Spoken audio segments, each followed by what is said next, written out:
父母周年纪念日那天，我拿存款给他们买了一座依山傍水、幽静的别墅。男朋友知道后直接原地炸毛：“你明知道我们毕业要结婚，你怎么还乱花钱啊？这可是我们的夫妻共同财产。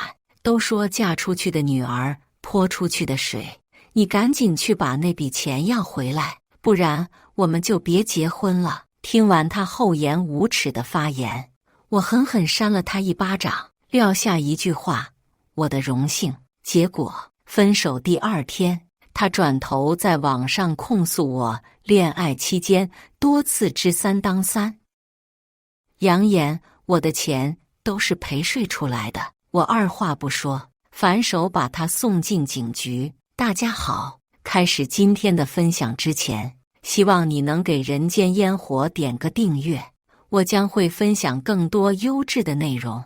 考完期末考当晚，我和男朋友约好一块去西餐厅吃饭。在饭桌上，男朋友苏西明满眼宠溺地看着我，在一旁殷勤地切肉倒水。随后他试探性地问我：“妍妍，你今年还能拿到奖学金吗？”我放下叉子，想也没想地回答道：“当然了，这次考试我可是付出了12分的努力，天天往图书馆跑，每晚都复习到半夜，不拿奖学金，老天爷都会不服气的。”听到我这话，苏西明微微松了口气，随后立马拍马屁夸赞道：“宝宝真棒，不愧是我家的天才老婆，吃的差不多了。”我放下刀叉，这才发现男朋友满脸纠结欲言又止地看着我。我慢悠悠地擦嘴，顺口问了句：“你怎么了？”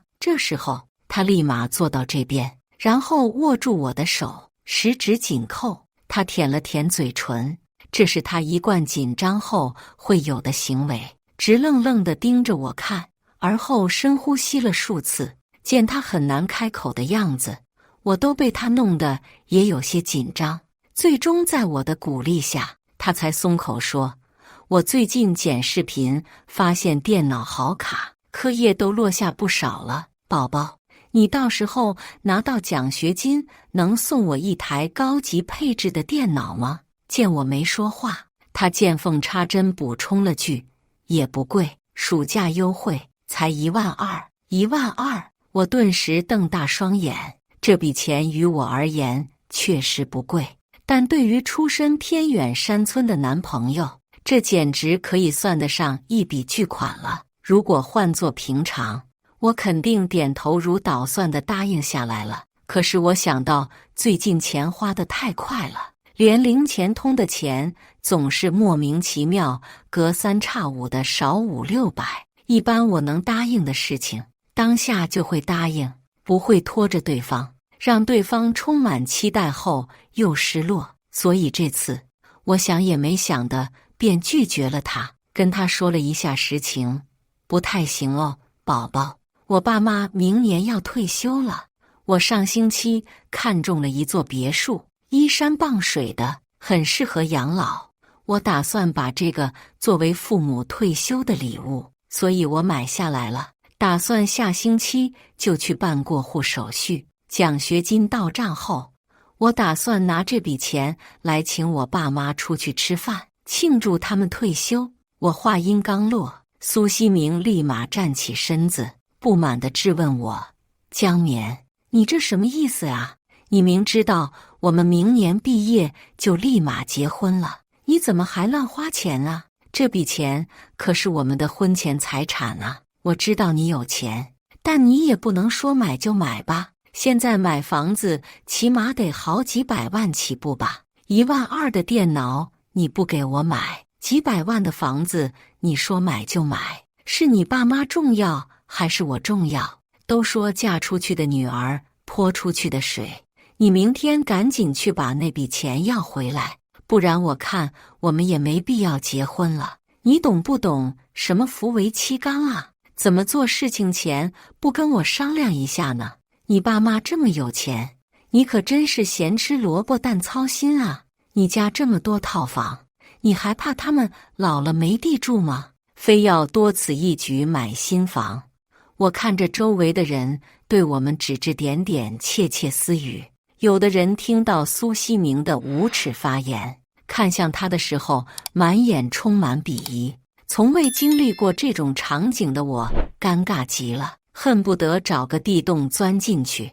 我挥手喊来服务员结账，连忙拉着男朋友出了餐厅，找到一个空地坐下来。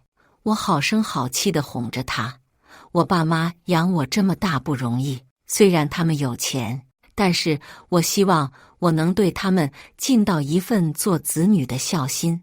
买房子是我的一片心意呀。再说了，这是我的亲生父母，我给他们花钱怎么了？看着我隐隐快要发火了，苏西明这时才冷静下来，他咻的一下跪在我面前，一改刚刚暴躁的模样，委屈地向我道歉：“对不起啊，绵绵，只是我想到我父母好不容易把我拉扯成人，甚至为了能凑出我们结婚的彩礼钱，每天起早贪黑的干活，为的就是我们能顺利结婚，我这才控制不住情绪的。抱歉，让你看笑话了。”听到他这么说，我也有些心软了。毕竟长得又帅气又优秀的男人在我面前低下头，换谁不心软呢？我很早便知道他出身贫困家庭，为了让他走出大山，将他培养成清华大学的高材生，他父母可以说是倾尽了所有的心血。好在男朋友也足够争气，在大学期间做起了自媒体，学业上也出色，年年拿奖学金，缓解生活上的窘迫。虽然恋爱至今已有4年的时间，我从未见过他的父母，但是从苏西明的口中不难得知他们是勤劳且朴素的农民形象，是个有格局有远见的长辈。我十分钦佩和感激。我以为这件事情就要就此翻篇的时候，两人牵着手准备散步消食。不到10分钟，在散步过程中，苏西明扭捏地开口：“我妹妹打算寒假来这里找工作，她正愁没地方住。绵绵，你看你在市区的那一套公寓能不能借给我妹妹住呀？她是我爸妈老来得子，因为读书笨，现在早早出来找工作了，外面租房又不安全，我也担心她被人骗，所以我想着说。”我被他问得头脑一愣，一时间没反应过来。我在市区什么时候有套公寓了？他又怎么会知道我名下有房子的？苏西明一眼看出我的疑惑，回答我：“上次我不小心在你房间看到了几本房产证，所以才一时间想起来的。”是的，前阵子苏西明去我家和我父母吃了个饭，午饭过后，困意来袭，我就先睡下了。苏西明说他还有些作业没完成，所以借用了我的电脑完成作业。只是没想到，我睡着以后，他竟然会偷偷翻我的东西，甚至锁在柜子里、藏在隐秘角落的房产证都被他翻到了。心里突然升起异样的感觉，就算平日我在神经大条，我如今也能感觉到自己被严重冒犯了。我在脑海搜索关于这个公寓的事情，恍然想起前段时间表妹在大厂实习，因为我们2人从小关系铁，我就把这套房子好像借给了我表妹住，她还每个月硬塞给我房租。因此，我看着她为难地开口：“不好意思，宝宝。”这套房子我早就借给我在大厂实习的表妹了，所以没办法借给你妹妹。要不我给你妹妹找个靠谱的房源吧？刚好我有认识的朋友在做这方面的工作。不是，你什么意思呀？江冕，一晚上你不是拒绝我这个就是拒绝我那个的，你迟早都要嫁给我了。难道我的妹妹不比你表妹要亲近吗？你不应该付出一些行动，让我妹妹早点接纳你这个嫂子吗？让你出钱给我买电脑，你说不行，结果转头拿钱给你爸妈买别墅，现在我让你把公寓给我妹住，你说你给你表妹了，你是真借还是假借啊？我被他一连串的话对到失语，不知该怎么回答。看着站在我眼前的男人，我感觉陌生极了，仿佛从未了解过他。一晚上让我从满心欢喜的爱慕到了相看两厌的地步。在我组织语言的时候，苏西明直接上手把我手腕上的银镯子硬扯下来，突如其来的刺痛让我的眼泪直掉，手瞬间肿起来了。他丝毫不在乎我的感受，扯下银镯子，冷冷地威胁我：别墅和公寓，你选一个吧。你要么把别墅的钱要回来，要么把公寓给我妹，不然我们就别结婚了。撂下2句话，他气冲冲地甩下我就走了，连带着那200块钱的银镯子。这是我和他在一起第1个周年纪念日的时候，他送给我的礼物。话说到这里，哪怕我再傻，我也明白了他的意图了。说到底，他就是看上了我家的财产，还没谈婚论嫁，他就开始把我家的财产划分在他的领域里。一旦我不顺着他的想法走，我就活该被他恶语相向。谈了4年的时间，付出了所有的热情和爱意，说不难过是假的。这时候，好朋友琪琪匆忙从一处角落跑出来，他二话不说抱住我安慰道：不好意思绵绵，起初在餐厅里是想和你们打招呼的，但碰巧在里面看见你和你男朋友在吵架，我没敢上前来打扰你们。后来你们走了，我看你男朋友气冲冲的样子，我担心他对你做什么不好的事情，就一直悄悄跟在你们后面，希望你别介意。刚刚看到你们分手了，我真的不得不说一句，真是太好了，我开心死了。这种抠搜凤凰男，既要又要的，简直别太恶心。他挽起我的手，对我做了个鬼脸，试图哄我开心。好了，别难过了，然后拉上我往地下车库的方向走去。我带你喝酒解闷去。俗话说，一醉解千愁嘛。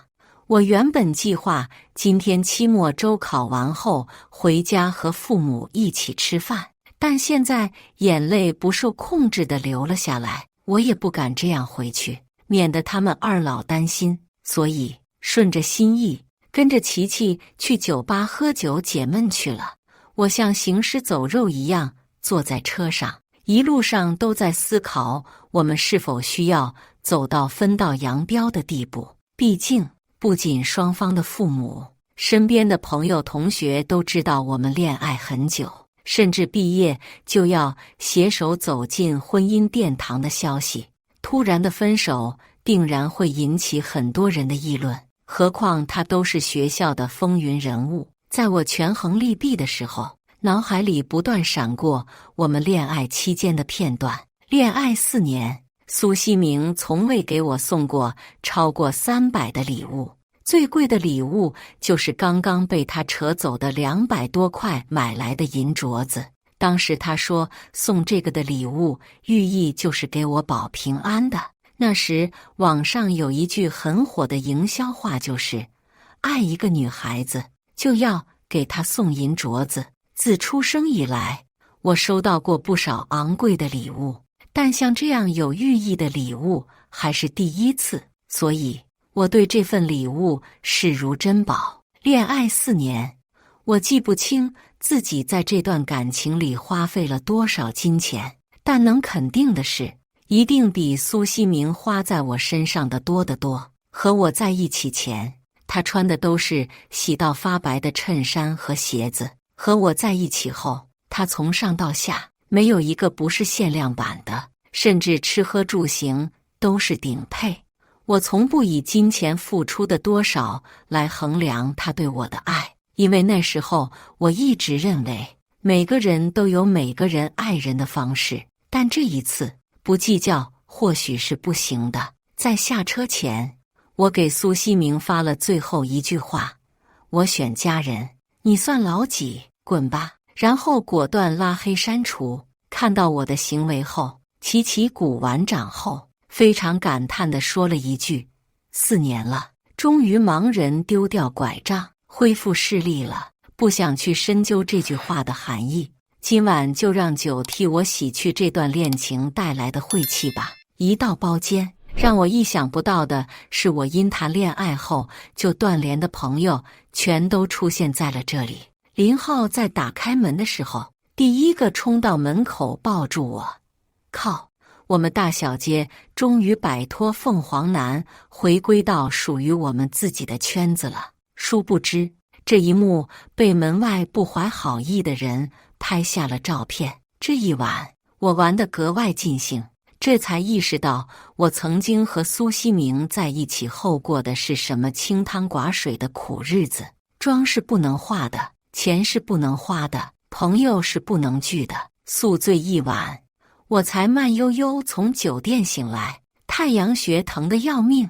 起床第一时间，我就开始在床上摸索着我的手机。一开机，看着满屏的信息，我吓了一大跳。锁屏显示了99条加的来电，以及我大学室友的给我发的微信。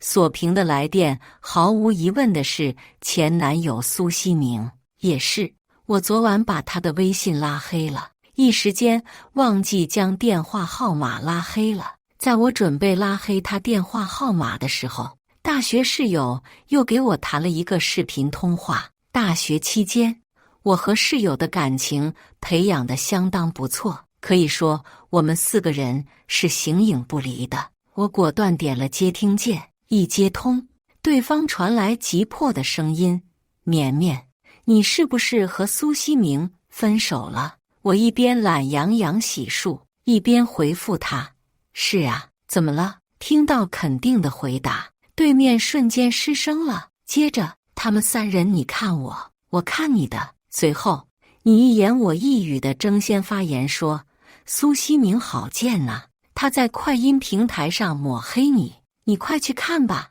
现在学校的贴吧和群都炸了，很多不明真相的人在里面说了一堆难听的话。”我就不懂了，我们舞蹈专业顶破天才100来人，怎么贴吧出现了500多人在帖子里声称是你的同学在造你的谣？这些人真是看热闹不嫌事大，当代造谣的成本可真低呀！真是人不可貌相，海水不可斗量。他居然颠倒黑白，引导粉丝网暴你，这一大早给我气得够呛。突然间，一股不好的预感涌上心头，我赶忙洗漱完毕，挂断电话就去看苏西明的社交平台账号。苏西明是从大山走出来的清华大学生，他所接受的教育水平和环境都比较落后，但这却培养出了一个全国闻名的清华大学生，在当时是100年难得一见的。当年高考成绩一出，网络上直接炸开了锅，各大知名高校和社会媒体纷纷前去报道采访他，所以在还没入学的时候，苏西明就已经是网络红人。进入大学后，他更是直接凭着帅气的长相和清华大学的名校头衔做起了自媒体，积攒了不少粉丝量，赚得盆满钵满。不看不知道，一看吓一跳。他在社交平台发布了长达5分钟的视频，视频里的他一改往日的阳光帅气，看起来十分憔悴的样子。不知道是不是我的错觉，感觉他的眼周红彤彤的，像化了一个可怜妆。他就这么坐在镜头前，颠倒黑白，字字句句无不是控诉我在恋爱期间多次知3当3，喜欢泡吧约炮，私生活极其混乱，甚至造谣我的钱，我所使用的奢侈品全都是靠陪睡出来的。从头到尾看完这个长达5分钟的视频，我气得心脏砰砰跳。最后我只憋出了一句：真牛，真无耻。为了毁掉我，他真是费尽了心思。在视频最后，他抛出在恋爱期间的赠送的所有礼物以及转账记录。看到这里，我忍不住扑哧一声笑了出来。他抛出来送的礼物和转账，我怎么愣是一大半都没收到？什么古驰的香水、爱马仕的包包、奔驰代步车等等，不知道是他的网有问题，还是我的手机有问题。恋爱4年来，我竟一个都没收到。看着评论区里全是铺天盖地谩骂，我又气又恼。真是人在家中坐，锅从天上来。没想到舞蹈系的系花私底下玩得这么花呀！早知道给钱就能上，早知道我就自己先上了。毕竟又白又嫩又长的腿，谁不想玩一玩呢？谁说不是呢？有一说一，艺术专业的女生个个都是海王来的，我都被骗怕了。江绵可真是瞎了眼不识货，错过了苏熹明这么优质的好男人，有名气又前途一片光明，随便换个女的都要牢牢抓住的，真是富贵来了都抓不住，没脑子。平常看着江绵一副人间富贵花的样子，我还真以为他是什么上市集团老总的千金呢，没想到是一只随时随地就能陪睡的鸡呀！这下好了，今年我们学校不愁招生简章了，真恶心！私生活这么乱，该不会身上已经携带病毒了吧？能不能实名开除他呀？我坐在一旁，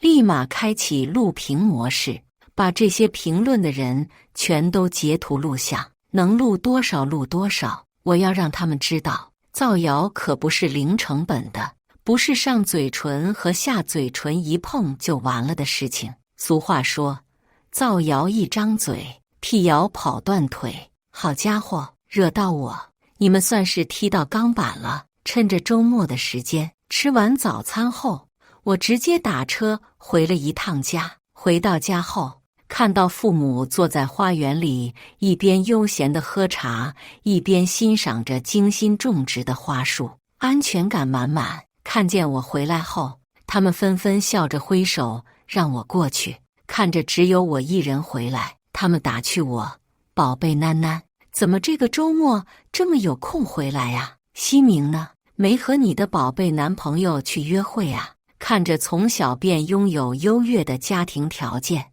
又有这么温柔爱我的父母，想起近日发生的种种事情，我一时间委屈极了，眼泪啪嗒啪嗒往下掉。苏熹明真不是人，我给我爸妈买退休别墅怎么了？要不是他们不断给我砸钱学艺术，不断鼓励支持我，又怎么会有现在的江绵呢？我擦了擦眼泪，抱住他们，坐在父母的中间。从小到大，任何事情我都不会隐瞒他们，他们开明又尊重我。我无数次感恩上天给予我这么完美的父母。在别人因为成绩下降被父母打压训话的时候，我的父母出言永远都是鼓励的话语。我最早学会的一句话便是良言一句暖三冬，恶语伤人六月寒。在别人焦虑高考考不上好学校，觉得人生就要完蛋的时候，我的父母坚定地告诉我，如果你考不上心中的理想院校，爸妈就送你出国深造，只要你想做什么，爸妈永远支持你。在我迷茫不知道未来该何去何从的时候，父母安慰我说，只要囡囡愿意，爸爸可以明天就退休，把公司交给你。当其他家庭生2胎或3胎时，我担心妈妈有了新弟弟或妹妹会分走大家对我的爱和关注时，妈妈会不厌其烦地向我保证，妈妈不会有新的宝宝的，因为你永远是我们唯一且珍贵的宝宝呀。囡囡，他们一边给我擦泪，一边拍着我的背替我舒缓心情。我开始平复心情，慢慢叙述着昨晚我和苏熹明争吵的过程。不知说了多久，感觉嗓子快哑了，眼泪快枯竭了，我这才说完。说完后，妈妈缓缓抱住我，温柔地告诉我，囡囡，爸妈永远尊重并支持你的选择。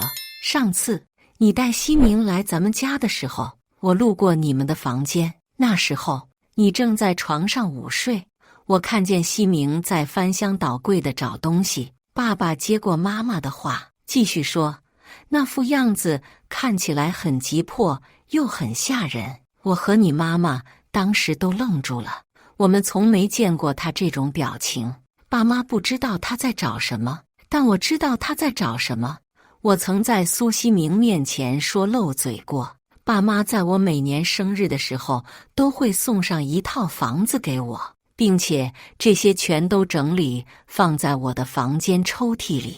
现在想来，十有八九他就是在寻找这些房产证吧。妈妈继续说，最开始你们谈恋爱的时候，我们是很支持你们的，认为西明对你好又体贴，虽然家境普通，但我们也不是那种注重门当户对的家庭。后来我看见你和他在一起后，生活质量下降了一大半，每次你回家，我们都肉眼可见看见你瘦了不少，穿的衣服质感也降级了，甚至每个星期都必买的奢侈品包包全都不买了。我就知道这是一段不健康的关系。真正健康的关系会引导你积极向上，会让你成为更好的自己，而不是你委曲求全。经过父母的开导，我下定决心断绝这段关系。在返校前，我回到房间，把房产证整理起来，放到家里的书房保险柜里。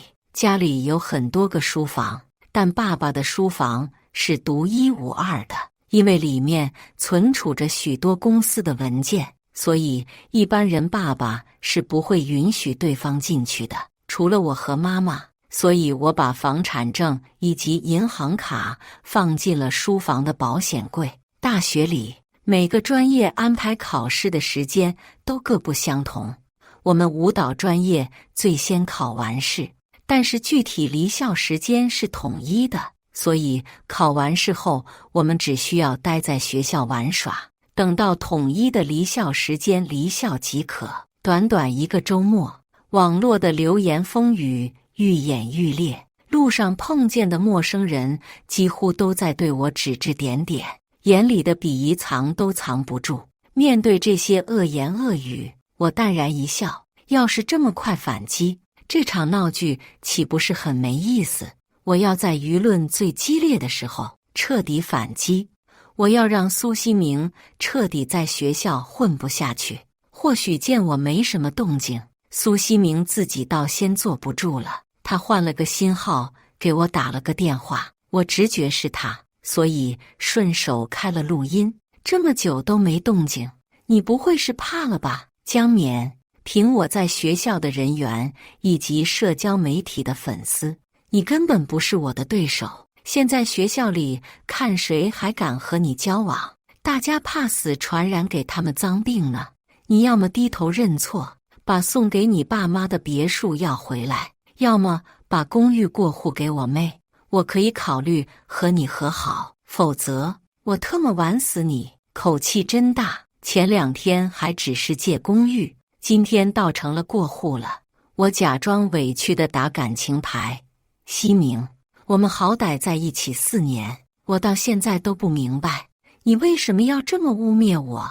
我清清白白的一个人，竟然被你泼脏水，现在人人见到我恨不得给我扔臭鸡蛋，你不觉得这样真的很过分吗？苏西明一向自负，压根没看出来我在下套。他骄傲地说，污蔑你还要看天气的吗？这有什么过分的？你是你们家的独生女，我们结婚了，你家的东西不迟早都是我的吗？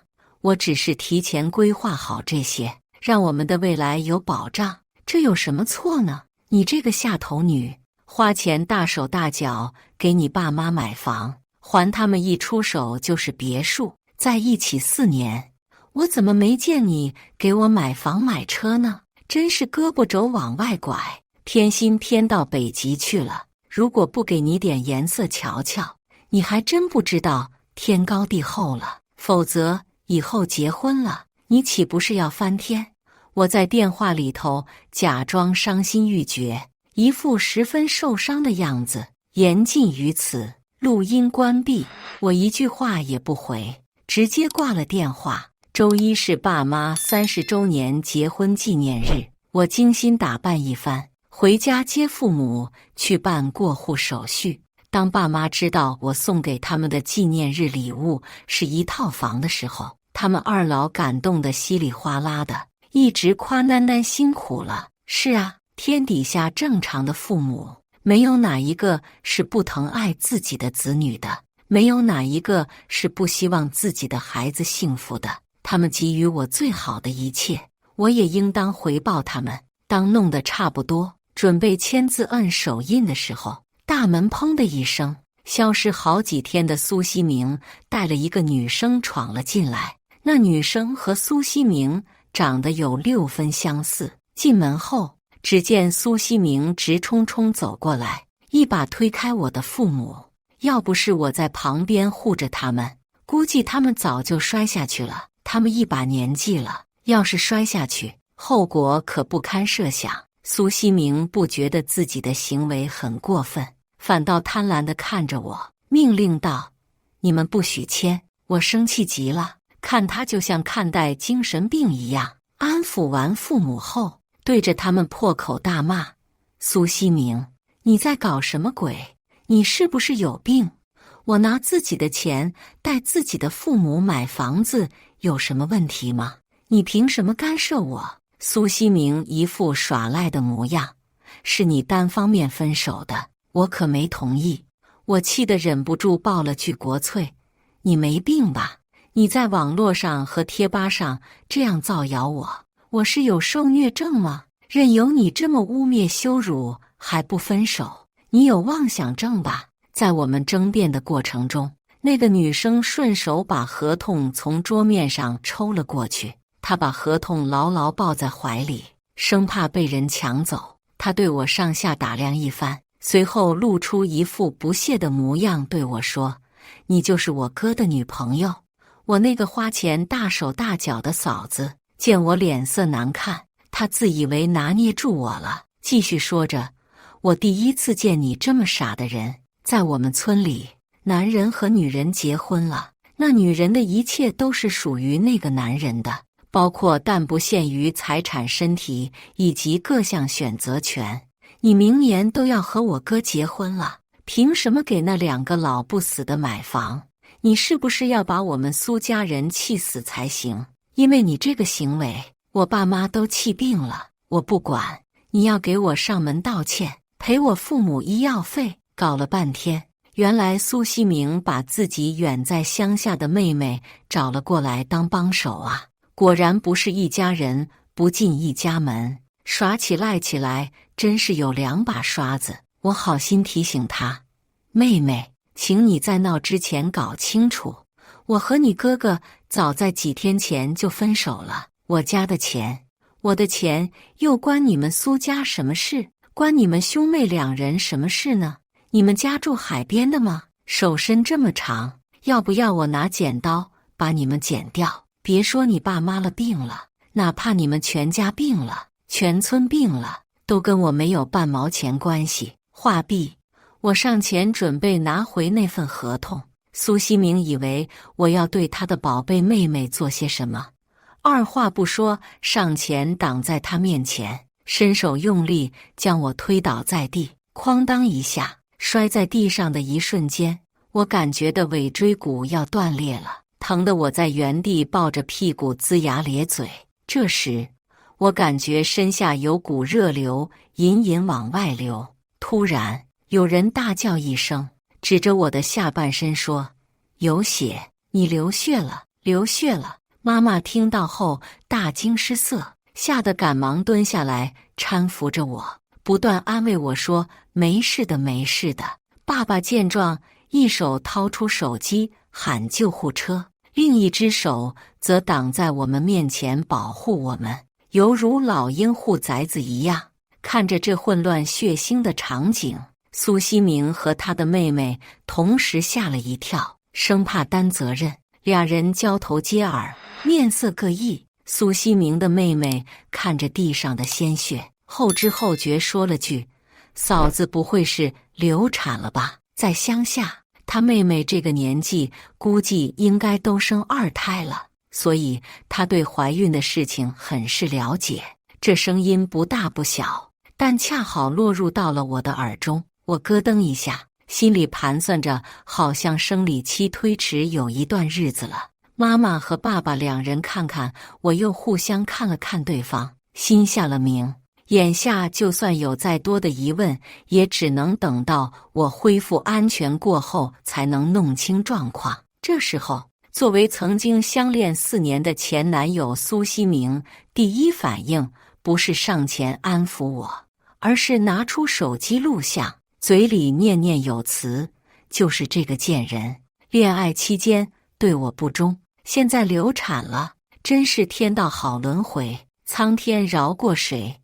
我真是清华第一大傻瓜，女朋友每天在眼前，分手后还给我扣了这么大一顶绿帽。爸爸见状，上前拍掉他的手机，斥责他：“苏同学，你没有证据，并且在检查结果还没出来前，请不要乱说话。其次，我女儿要是有什么事，我让你下半辈子在监狱里度过。”没多久，救护车来了，爸妈把我送上救护车，一路上都在安抚我。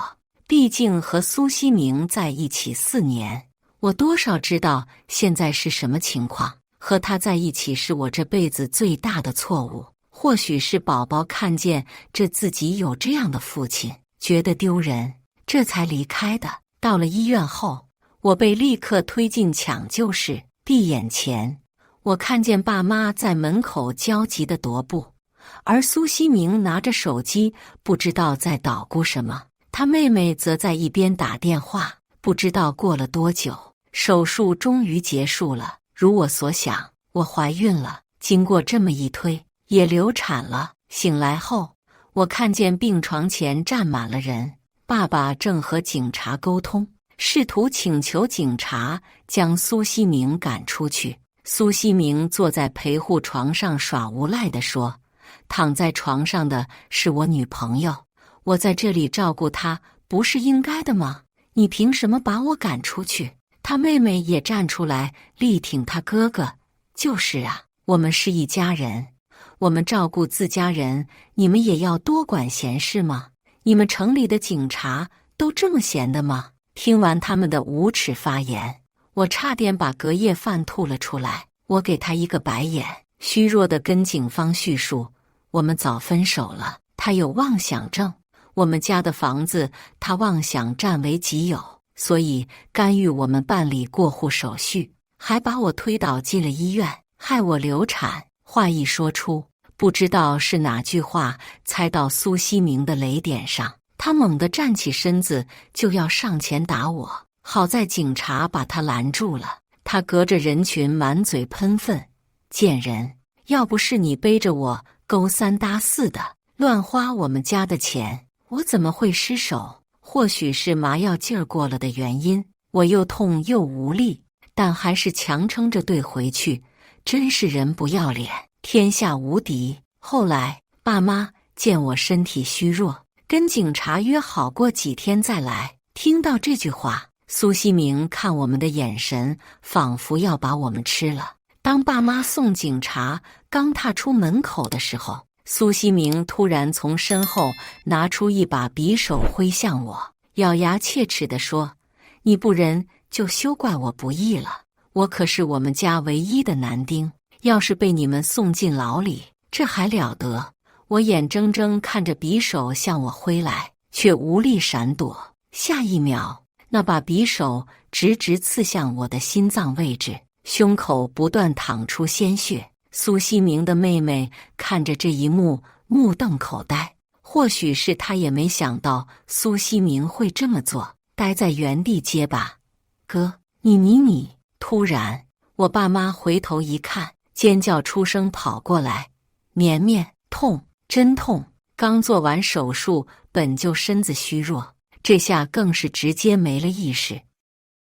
1个星期后，我从 ICU 醒来，看着爸妈隔着玻璃窗满眼泪水望着我，我的意识很模糊，脑袋仿佛掺杂了一堆浆糊。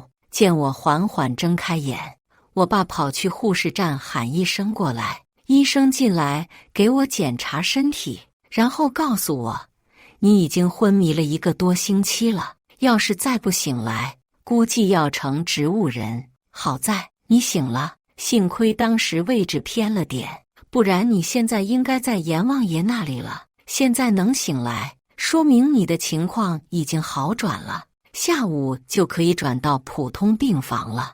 爸妈听到医生这么说，连忙道谢。又过了1个星期，我身体彻底恢复了。在医院的这段时间里，爸妈跟我说，苏西明因为引导网暴、造谣生事和故意杀人，被法院判处5年有期徒刑。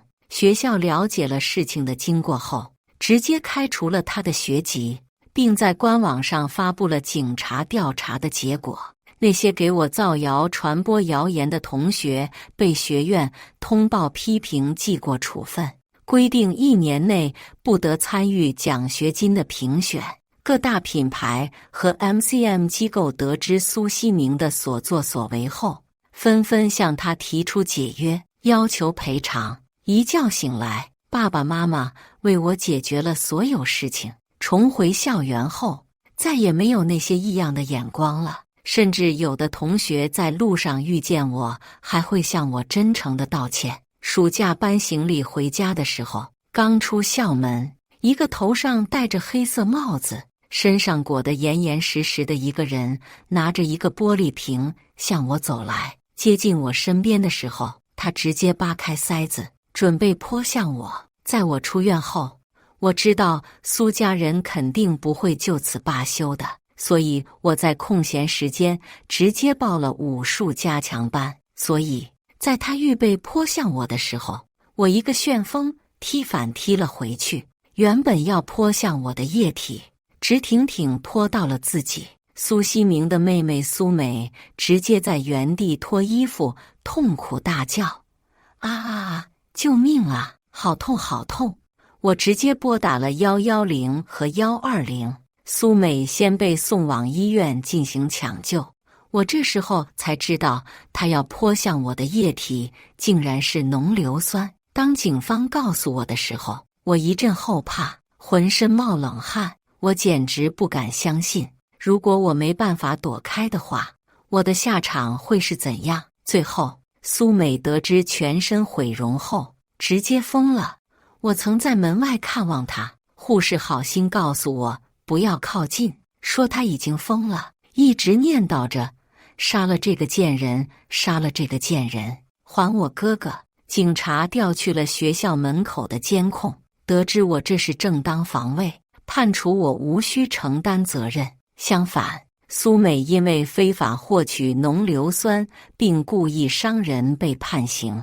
法院考虑到她现在确诊了精神病，决定把她送往精神病院。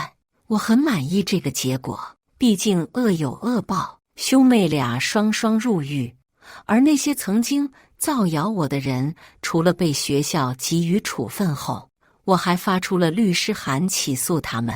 一晃4年过去了，本科毕业后，我直接去出国留学了。在留学期间，我广泛做好人好事，建立了红色基金会，不断资助了有困难的学生入学读书。研究生毕业后，我成功进入国家歌剧舞剧院，成了首席舞蹈家。以上就是今天分享的故事，大家有什么想说的、想吐槽的，欢迎在下方评论交流，也更希望能给人间烟火点个订阅，我将会分享更多优质的故事内容。